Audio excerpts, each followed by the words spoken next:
ভয়াবহ পরিস্থিতি গোটা মধ্যপ্রাচ্যের। খবর হচ্ছে সর্বশেষ ষষ্ঠ দিনে বিভিন্ন ৩টা উপদ্বীপ এবং ইরানের বেসামরিক নানা স্থাপনায় ব্যাপক হামলা চালিয়েছে। প্রায় ১৮-২০ জন মারা গেছে।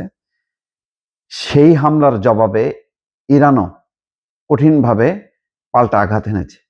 সেই খবরে বলা হচ্ছে ইরানের সামরিক স্থাপনায় টানা ষষ্ঠ রাতের মতো যুক্তরাষ্ট্রের বিমান হামলার জবাবে পাল্টা হামলা চালিয়েছে ইরান। শুক্রবার উপসাগরে অবস্থিত মার্কিন স্থাপনাগুলোতে নতুন করে এই হামলা চালায় ইরান।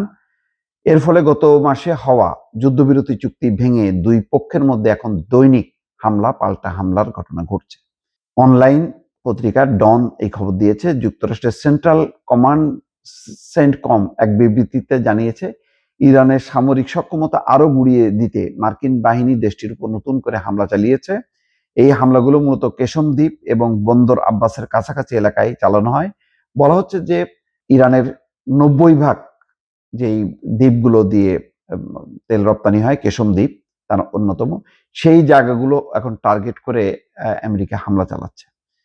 ইরানের বৃহত্তম বন্দর এবং গুরুত্বপূর্ণ নৌবাহিনী রেভলিউশনারি গার্ডসের স্থাপনা অবস্থিত অঞ্চলগুলোতে হামলা চালাচ্ছে। সেন্টকম আরো জানায়, ড্রোন এবং যুদ্ধজাহাজ সহ মার্কিন বাহিনী নিখুঁত যুদ্ধাস্ত্র ব্যবহার করে ইরানের উপকূলীয় নজরদারি এবং বিমান প্রতিরক্ষা ব্যবস্থা, সামরিক লজিস্টিক অবকাঠামো এবং সামুদ্রিক সক্ষমতা সহ ডজন খানেকের সামরিক লক্ষ্যবস্তুতে আঘাত এনেছে। অন্যদিকে ইরান জর্ডানের একটি বিমান ঘাঁটি সহ প্রতিবেশী দেশগুলোতে অবস্থিত মার্কিন সামরিক ঘাঁটিগুলোতে ক্ষেপণাস্ত্র এবং ড্রোন হামলা চালিয়েছে। শুক্রবার ভোরে ইরানের সামরিক বাহিনী জানায়, তারা বাহরাইন এবং কুয়েতে মার্কিন স্থাপনাগুলোতে ব্যাপকভাবে হামলা চালিয়েছে।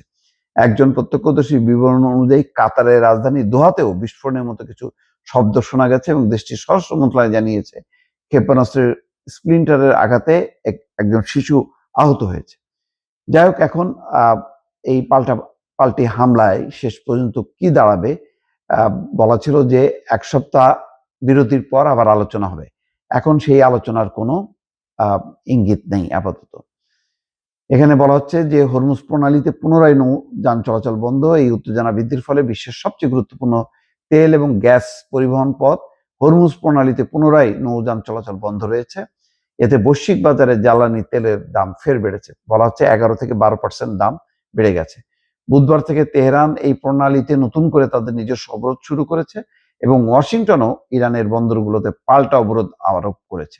রয়টার্সের সূত্র বলছে, ওয়াশিংটন যদি ইরানের অবকাঠামোতে আঘাত হানে তবে তেহরান ইয়েমেনের হুতিদের লোহিত সাগরের প্রবেশদ্বারে অবস্থিত আরেকটি গুরুত্বপূর্ণ জলপথ বাব আল মানদেব প্রণালী বন্ধ করার জন্য পরিচিত করতে পারে বলে ইঙ্গিত দিয়েছে। গত সপ্তাহেও ইরান এই প্রণালীর একটি করিডোর দিয়ে চলাচলকারী জাহাজে আঘাত এনেছিল। তার মানে শুধু হরমুজ প্রণালী না, লোহিত সাগরে অবস্থিত যেই গুরুত্বপূর্ণ প্রবেশদ্বার বাব আল মানদেব প্রণালীও বন্ধ করে দেবে।